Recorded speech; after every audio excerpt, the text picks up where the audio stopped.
You can learn a lot about a man's beliefs by asking him, what is best in life?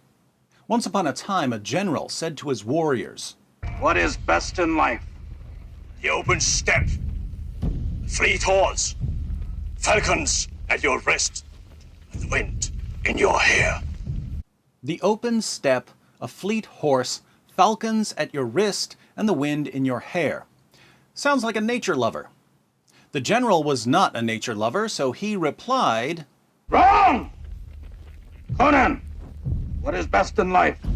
To crush your enemies, see them driven before you, and to hear the lamentation of their women. That to crush your enemies, see them driven before you, and to hear the lamentations of their women. Spoken like a true barbarian. Notice that we now know all kinds of things about these men just by hearing their answers to the question, what is best in life? For historical figures like Jesus, Paul, and Muhammad, we can often figure out their answers to the question, what is best in life, by examining their teachings and seeing how they talked about what's best or most important. Let's start with Muhammad. What did Muhammad think was best in life? Sahih al-Bukhari, 2785. A man came to Allah's messenger and said, "Guide me to such a deed as equals jihad in reward." He replied, "I do not find such a deed." There is no deed greater than jihad. Sahih al-Bukhari, 2795. The Prophet said, "Nobody who dies and finds good from Allah in the hereafter would wish to come back to this world, even if he were given the whole world and whatever is in it, except the martyr, who, on seeing the superiority of martyrdom, would like to come back to the world and get killed again in Allah's cause."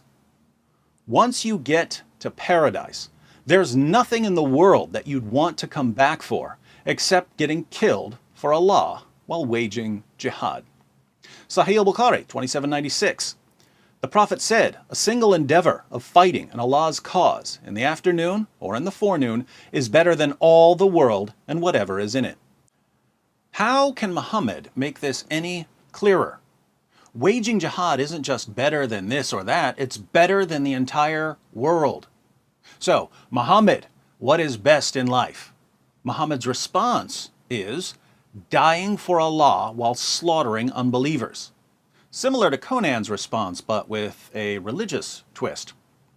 What happens when we ask Jesus the same question?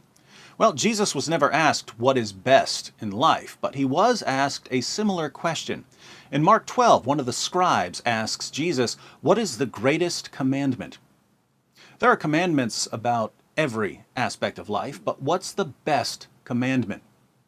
Jesus answers, "The foremost is, Hear, O Israel, the Lord our God is one Lord, and you shall love the Lord your God with all your heart, and with all your soul, and with all your mind, and with all your strength.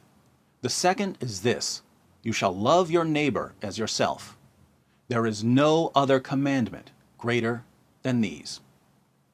The greatest commandments, according to Jesus, are to love God and to love your neighbor. So, Jesus, what is best in life?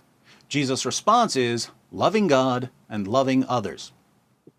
What about the Apostle Paul? We have Paul's answer to the question, what is best in life, in 1 Corinthians 13. The chapter is short, so I'll read it to you. Paul writes, "If I speak in the tongues of men and of angels, but have not love, I am only a resounding gong or a clanging cymbal.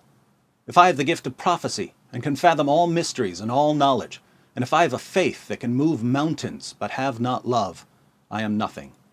If I give all I possess to the poor, and surrender my body to the flames, but have not love, I gain nothing.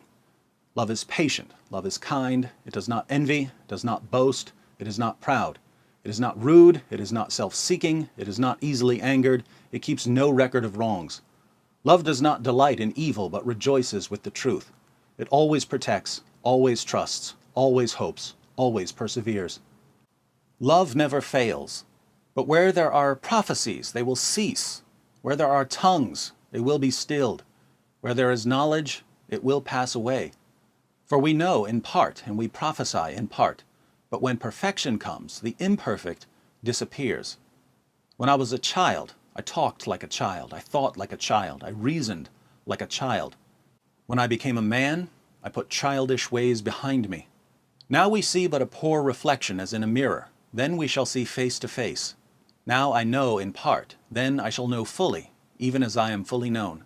And now these three remain, faith, hope, and love. But the greatest of these is love. According to the Apostle Paul, what's the greatest thing in the world?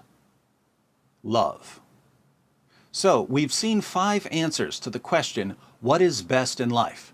The Catan warrior, the open steppe, a fleet horse, falcons at your wrist, and the wind in your hair.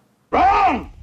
Conan the barbarian, crushing your enemies, seeing them driven before you, and hearing the lamentations of their women.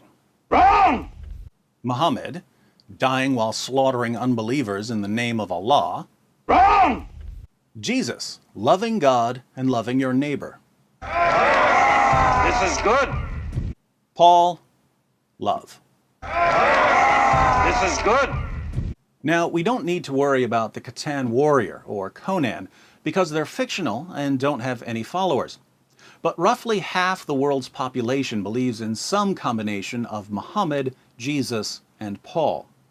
And when millions of people take someone as a pattern of conduct, that person's values become extremely important because the values affect you, whether you take the person as a pattern of conduct or not.